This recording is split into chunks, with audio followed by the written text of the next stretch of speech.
이번 시간은 화투 한 장이 말해주는 일본의 운명입니다. 여러 예언가나 과학자들은 줄곧 이렇게 말해왔습니다. 1890년 이래로 지구의 기온이 상승하고 있어서 북극에 있는 빙하가 녹고 있다고요. 그럼 북극의 빙하가 완전히 녹으면 어떤 일이 일어날까요? 태양의 물이 불어서 하루에 440리의 속도로 흘러내려 일본과 아시아 국가들을 휩쓸고 해안 지방이 수면에 잠기게 될 것이라고 합니다. 이때 일본 영토의 3분의 2가 물에 잠겨서 후지산이 작은 섬처럼 될 것이다. 이런 말도 있고 또는 지각 변동에 의해서 일본이 가라앉고 우리나라의 서해는 솟아오르고 그런 이야기도 있고 지진이나 화산 폭발이나 여러 가지 일로 인해서 큰 변화가 있을 것이라고 합니다. 이러든 저러든 공통된 이야기는 일본은 상당 부분 물에 잠긴다는 내용입니다. 그런 이야기가 전해지고 있죠. 그런데 이 일본이란 나라의 운명을 예언하고 있는 한 장의 그림이 있습니다. 바로 화투입니다. 화투의 전래는 19세기경에 일본에서 우리나라에 들어왔다고 합니다. 그런데 이 화투를 만든 사람이 누군지 정확한 자료가 나오지는 않고 있습니다. 아마도 일본의 어떤 대도인이 그린 게 아닌가, 그림을 그려서 화투로 만든 게 아닌가 그런 생각은 들어요. 그런데 혹자는 화투는 신선이 남긴 동양화이며 이 화투에는 한중일 삼국의 운명이 암시되어 있다라고 합니다. 화투 자체가 하나의 예언서라는 것이죠. 1996년에 발간된 정용모 씨의 신선이 남긴 동양화라는 책이 있습니다. 이 책에서 정용모 씨는 아주 상세하게 이런 이야기를 하고 계십니다.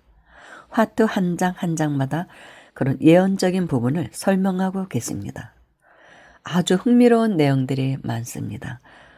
그 중에는 이렇게 화투 한 장을 일본의 운명이라고 설명하고 있습니다. 절벽 위에 핀 국화꽃, 그리고 물에 잠긴 섬, 그리고 목숨 숫자가 쓰여진 쟁반 같은 것이 기울어진 채로 물에 살짝 잠긴 모습이죠. 바로 이것이 일본의 목숨, 즉 나라의 운명이라는 것이죠.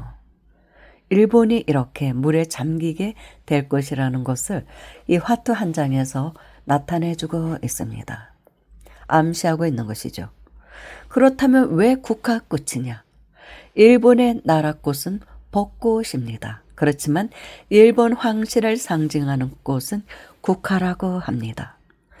우리나라의 국화는 무궁화이지만 우리나라의 나라꽃은 이씨 조선의 황실을 상징하는 꽃은 오야꽃, 즉 자두꽃이거든요.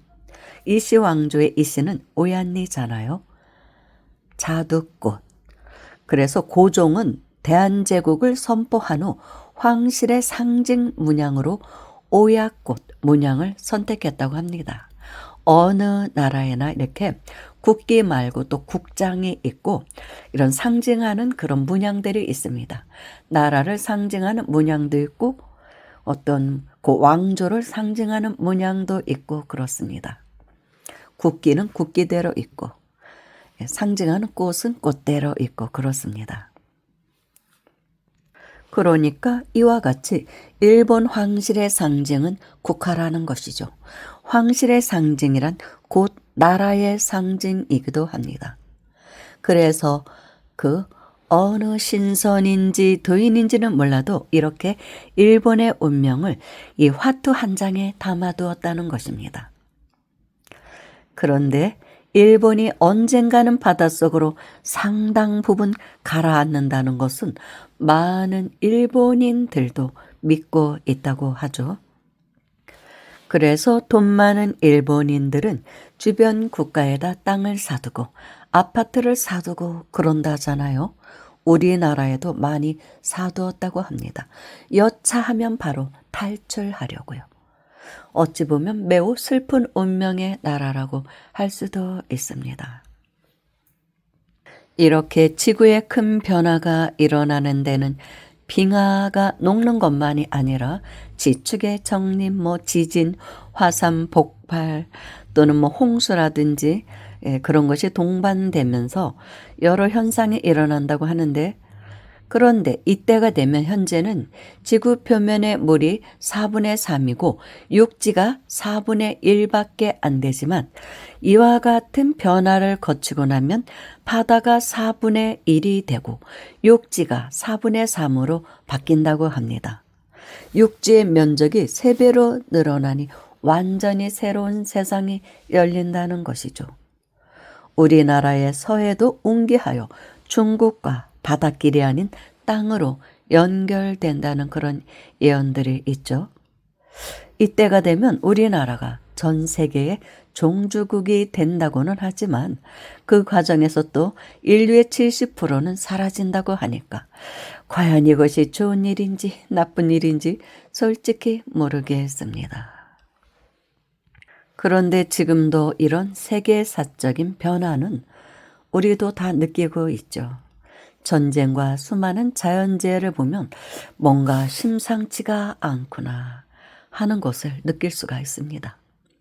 이 변화의 시대를 어떻게 지혜롭게 맞이하고 살아야 할지 정말로 깊은 성찰이 필요한 때이기도 합니다.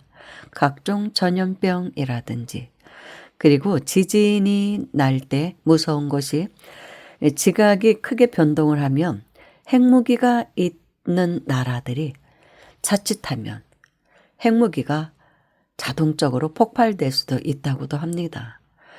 그렇게 되면 정말로 인류는 대재앙을 맞이하는 것이겠죠. 그럴 때는 핵무기가 없는 나라가 오히려 좋다는 말도 있습니다. 그래도 누구나 다 핵을 갖고 싶어 하죠. 일단은 이제 전쟁을 막는 데 필요하니까. 그래서 아무튼 매우 불안한 세상인 건 사실입니다. 요 며칠 전에 일본에 또 지진이 일어났었고, 또 어떻게 될지 모르는 상황이라 우리나라에도 사실 많은 영향을 미치거든요. 일본이 가라앉기 시작하면 우리나라에도 큰 영향을 미칩니다. 가까운 나라니까. 그래서 사실은 남의 나라 일로만 여겨지지는 않습니다.